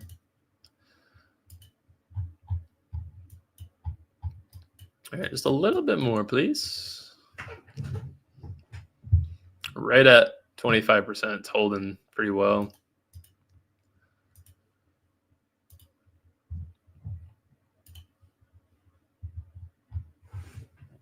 Type out, getting ready to take a long.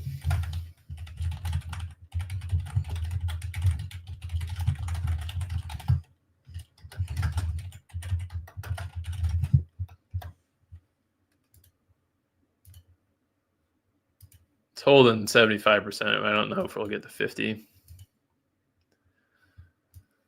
This would be just about a 40-point win right now. $80 and one MNQ. SPY is getting a bounce a little early too.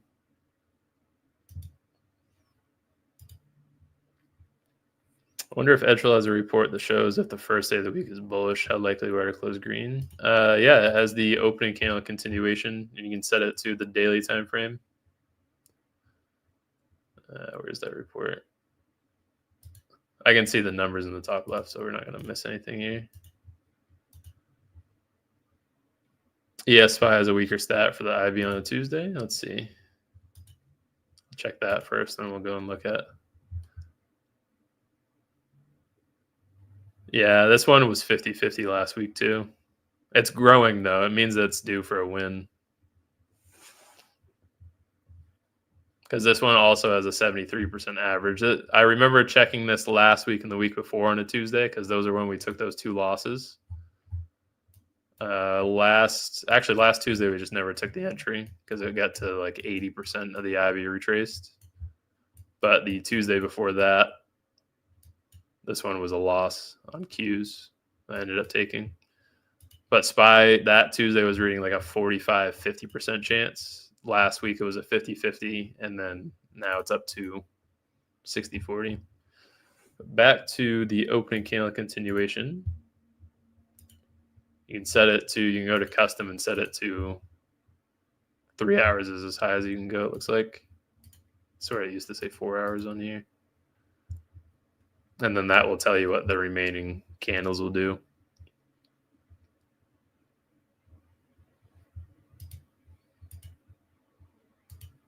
I have it set to the 30-minute time frame. There we go. So the next candle should, since we just closed underneath 75%, next candle should get a little additional flush. And then we can take our entry.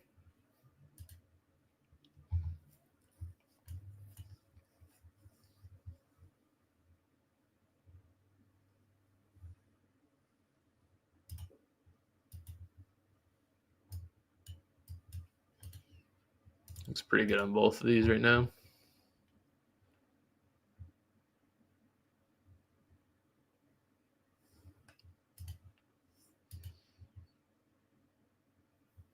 Who is in my driveway?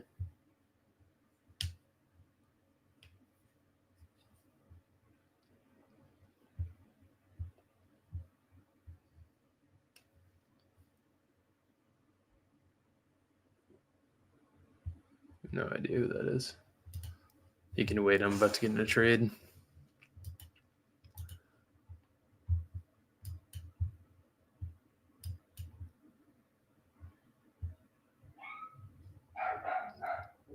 Just about there. Damn dogs. So close. I want at least previous day's high. But I'm very inclined to get in on SPY. That one looks a little bit better right now. You have 2 dogs? I do, yeah.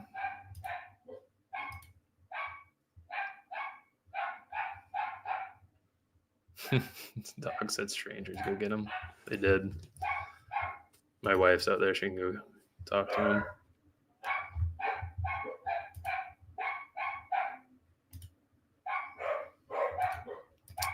Great job on the patience, everyone.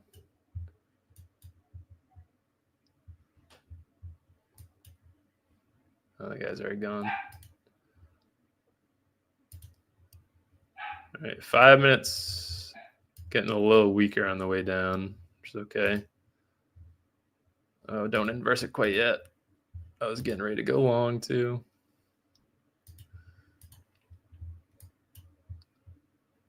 Okay. It's 5 minutes pivoting up. It's not quite at previous day's high. It got damn close. SPY looks a little bit better. I might take it on SPY. Yeah, let's try one on SPY.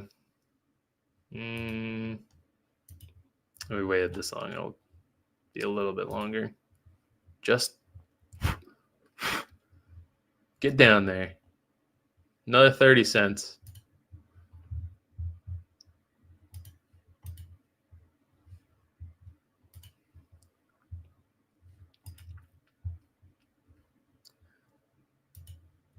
I'm going to try it.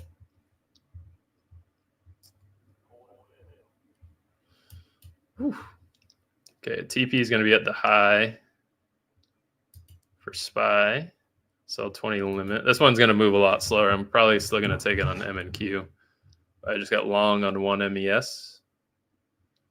And then the stop is going to be 20 points, which is $100. Sell 20 stop.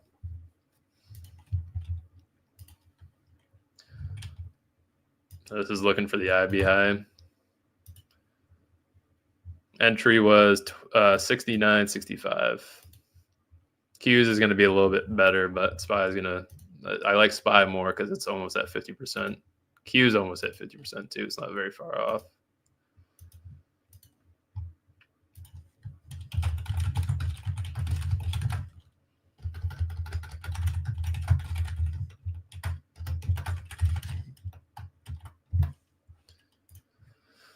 I will take it on Qs if we get that retracement. SPY little bit close. I mean, they're both pretty much the same chart right now. It's not that bad.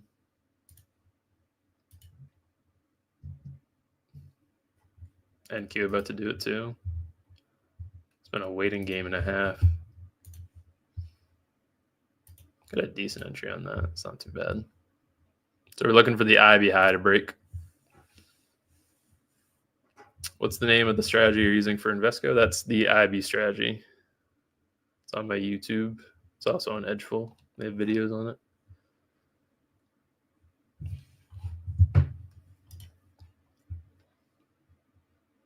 Great job not getting in up here, though. 622.16 for that 10-cent break. Managed to wait for it to get all the way back to the IB. Pretty much IB 50. It's not quite there yet, but it's pretty close.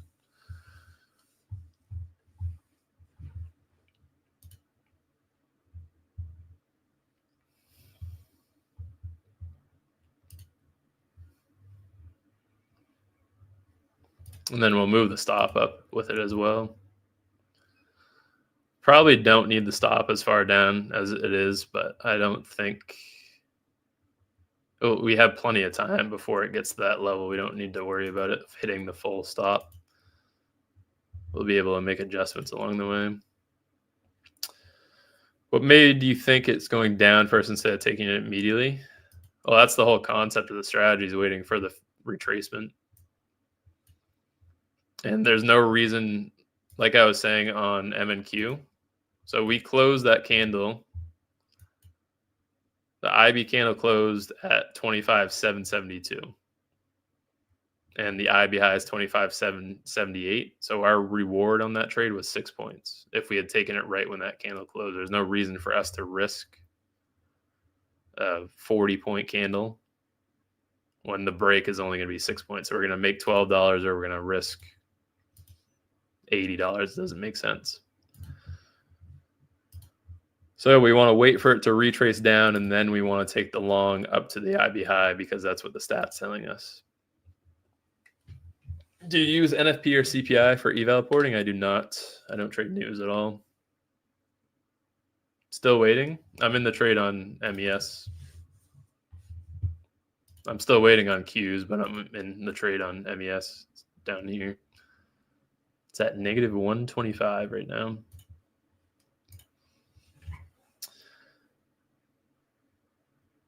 Not a reversal, no. Not a reversal from 50%. It's a continuation from 50%.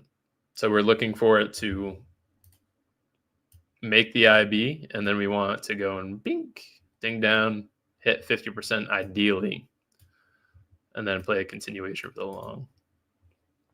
This one's probably going to take a while to play out. Let's see what Frenchie's looking at for gold. I don't know if you're still in that gold trade, Semperfi. This is why I do not trade gold during New York session, because of BS like this. Wow. This moves much slower on MES. Much, much slower. Kind of like it. I'll take the same trade on MNQ as well. Maybe not double it up on that, actually. If MNQ hits 50%, if either of these hit 50%, I'll add one MES and that will be it. I don't think I'll add into MNQ, because if it does end up losing, then we're kind of hosed on that. But we did a really good job about waiting on the trade, which I'm happy about.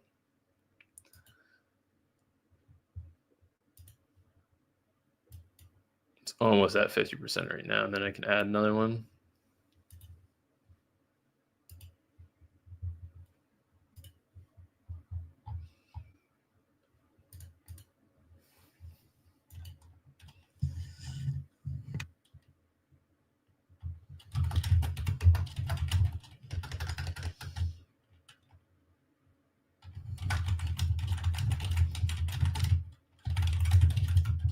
They need to add a close all button on Tradeovate.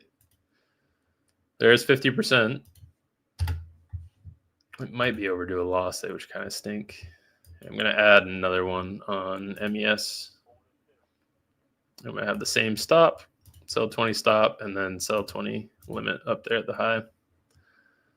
So risk is going to be about 120, I think. Maybe a little bit more. But this is the ideal entry on M&Q.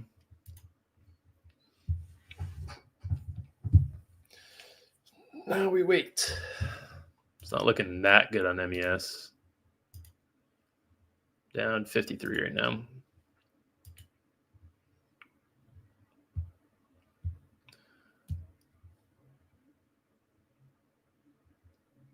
Looks like MES is going to touch that midnight opening price, which aligns with discount fibs. The levels still look good so far.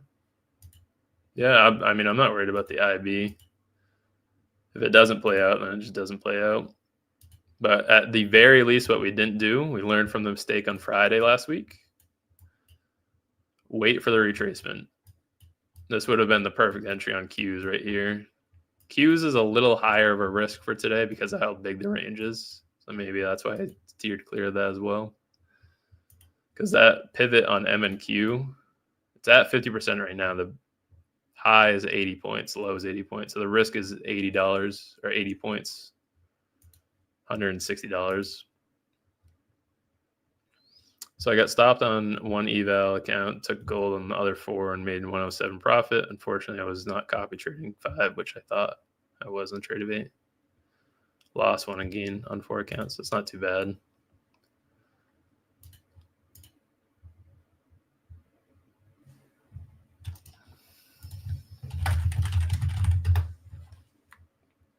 We have 5 minutes on the stream here. If this ends up taking longer, then I'm going to leave the same trade in. This is the stop losses at the IB low, take profits at the IB high.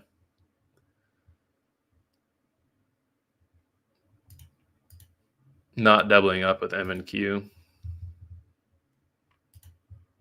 But this would be the perfect entry on M and Q right now. What would Trump say? That where we're dropping?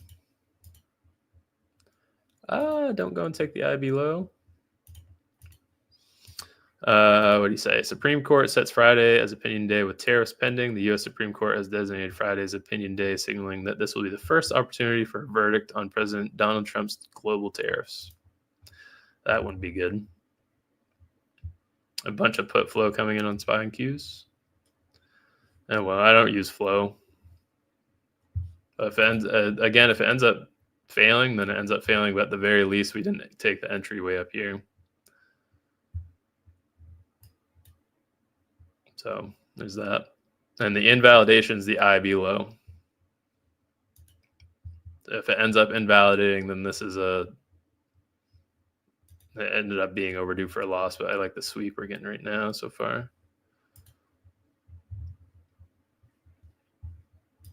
Back over 689. Pretty good sweep on Qs, to, SPY too. We're at negative 58 in the position right now. Just have to wait.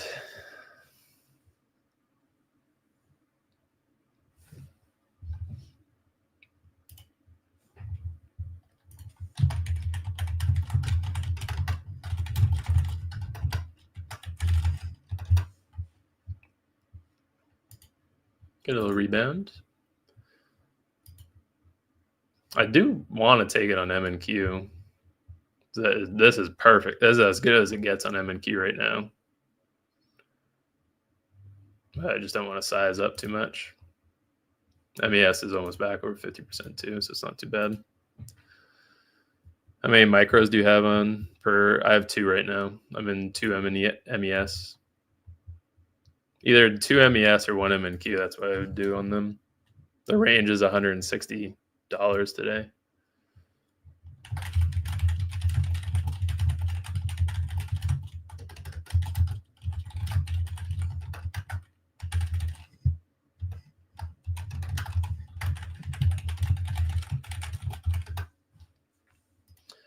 I'm tempted to take it on Qs.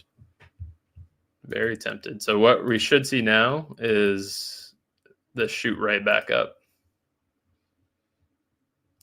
Not immediately, but it will take like the next probably 35 minutes to an hour.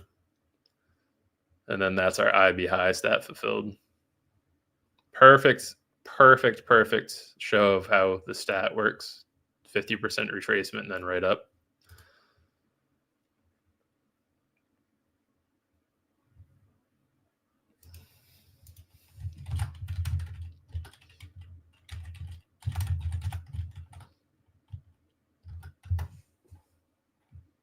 Yeah, no problem, Randy. I'll tune into that.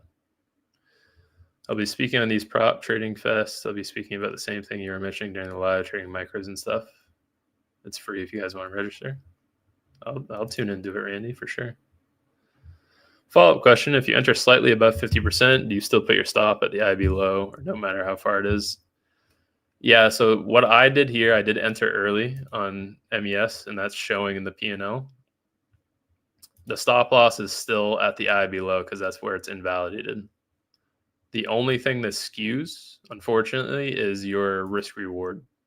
So my risk reward is slightly worse than 1-to-1 because I entered early. On the same note, it's a lot better than if we had entered up at 622.30 targeting the high break. So we did, as hard as it was not entering longs, we did really well about not chasing the trade up. So we're just waiting on, we got a decent entry right now. We're just waiting on it to develop. If it ends up sweeping the low, so be it. All right, guys, that is it for the stream today. We have the stop loss in and the take profit in. Stop loss is at the IB high, take profit. Stop loss is at the IB low, take profits at the IB high. If it ends up being a loss, then it just unfortunate show on it today. Tuesdays have been rough for the IB, recent Tuesdays anyway.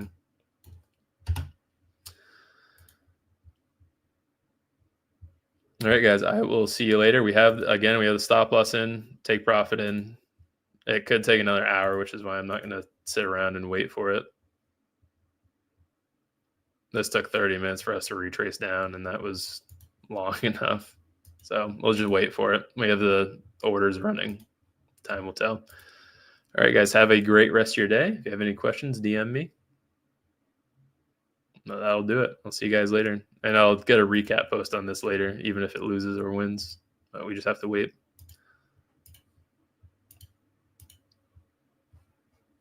All right. Peace out.